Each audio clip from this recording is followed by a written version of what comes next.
আসসালামু আলাইকুম রহমতুল্লাহি ওবরাকাতু।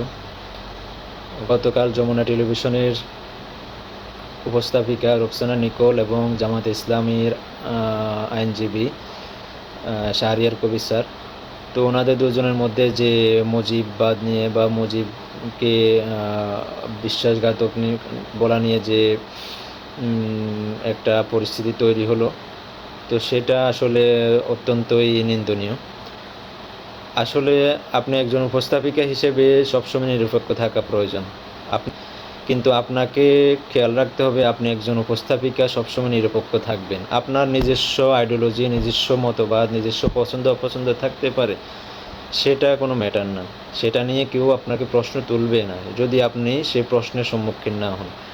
এখন আপনার এখানে কাজ হলো, আপনি একজন উপস্থাপিকা হিসেবে আপনি আপনার নানা রকম প্রশ্ন করতে পারেন, নিয়ে বিনিয়ে যে কোনো প্রশ্ন, এটা আপনার স্বাধীনতা। কিন্তু আপনি আপনার আইডিওলজিটাকে আপনার মেহমানের উপর তো চাপিয়ে দিতে পারবেন না, বা আপনি প্রতিবাদও করতে পারবেন না। কারণ যে মেহমান এসেছে, সে তার আইডিওলজি ধারণ করে এখানে এসেছে। সে এমন কথা বলবে বা সে এরকম কথা বলবে, সেটা নিয়েই সে টকশোতে এসেছে।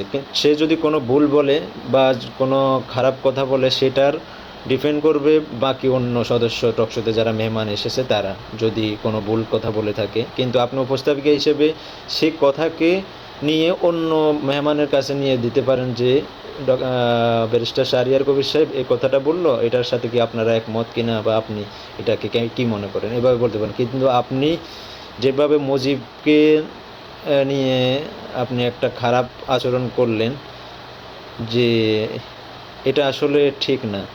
কিন্তু আপনি শেখ মুজিবুর রহমানকে নিয়ে আপনার ভালোবাসাটা এখানে উপস্থাপন করার ইস্যু না। আপনি আপনার নিজস্ব টাইমলাইন আছে। আপনি যদি আপনাকে কোথাও মেহমান হিসেবে ডেকে নেয়, সেখানে আপনি আপনার মুজিব বা আপনার আইডিওলজি, আপনার পছন্দকে নিয়ে আপনি কথা বলবেন, সেটা আলাদা বিষয়। তো আপনি এখানে এসে যমুনা টেলিভিশন, এটা শুধু আপনার একার না, এটা এখানে 16 কোটি 18 কোটি মানুষের। যখন আপনি কোনো পাবলিক সংবাদ মাধ্যম হবেন, তখন এটা সবার, ঠিক আছে। যদি আপনি যেমন বাংলাদেশ আওয়ামী লীগের যে তাদের পেজ, তাদের যে মিডিয়াগুলো আছে, সেগুলো তাদের ব্যক্তিগত, সেখানে তারা নিজস্ব আইডিওলজি উপস্থাপন করবে। কিন্তু যমুনা টেলিভিশন কোনো নিজস্ব আইডিওলজি উপস্থাপন করার বিষয় না। সংবাদ মাধ্যম সবার কথা তুলে ধরবে, সবার কথা বলবে, ভালোকে ভালো বলবে, সাদাকে সাদা বলবে, কালোকে কালো বলবে, ঠিক আছে। এটা হচ্ছে টেলিভিশন বা সংবাদ মাধ্যমের কাজ।